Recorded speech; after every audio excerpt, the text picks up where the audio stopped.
Assalamualaikum. Salam sejahtera untuk semua.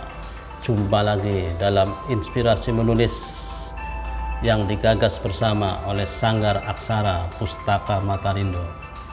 Kali ini saya akan berbagi pengalaman yang cukup berkesan, yaitu di demo, digugat dan dilaporkan ke polisi oleh teman-teman satu profesi karena menulis sebuah buku yang mereka anggap telah menodai, menampar muka sendiri sahabat muda dan kawan sehati dimanapun.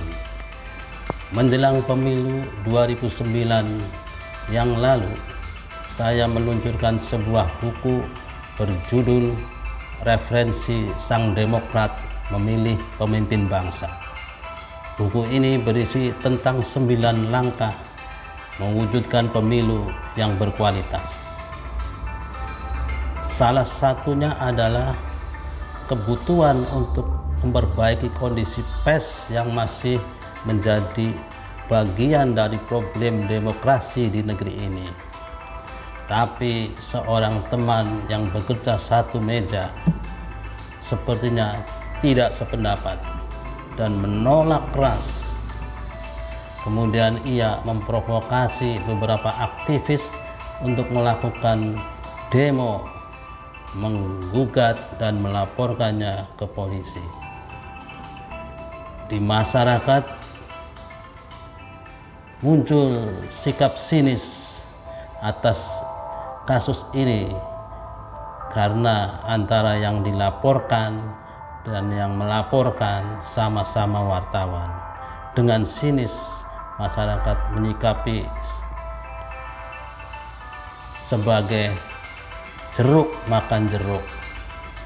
Aduh, jadi kecut deh. Sahabat muda dan kawan sehati yang baik, sesungguhnya isi buku lebih bersifat normatif, menjelaskan hal-hal yang sudah diketahui publik. Namun sepertinya memang ada pihak yang bermain untuk memanaskan suhu politik menjelang pemilu.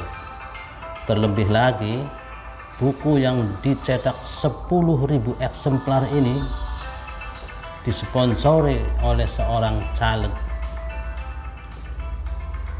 Mungkin ada yang iseng berhitung, kalau buku dihargai 10.000 kali 10.000 eksemplar, maka jumlahnya 100 juta rupiah ada di kantong penulis. Wow, Enyong Suki. Jadi wajar kalau kemudian mengundang banyak perhatian, termasuk reaksi dari lawan politik yang menjadi rivalnya. Yang tidak wajar adalah reaksi dengan pengerahan massa dan melaporkannya secara hukum. Semestinya sikap penolakan terhadap isi sebuah buku diaktualisasikan secara cerdas dan etis dengan menerbitkan buku sebagai tandingan untuk mengcounter isi buku tersebut, sama dengan membuat hak jawab yang diberikan dalam dunia jurnalistik pada pihak-pihak yang merasa tidak sependapat. Namun laporan sudah terlanjur masuk ke polisi, sehingga saya pun mengikuti proses hukum sebagaimana mestinya. Ingin tahu bagaimana kelanjutannya? Oke. Sahabat muda dan kawan sehati yang baik, sesuai jadwal yang ditentukan, saya memberi keterangan di hadapan 4 polisi penyidik. Saya menerangkan teknis penulisan buku, memaparkan isi buku yang berisi 9 bab, dan bercerita tentang susahnya cari sponsor untuk biaya cetak buku. Keterangan diberikan dari pukul 9 pagi sampai 16 sore.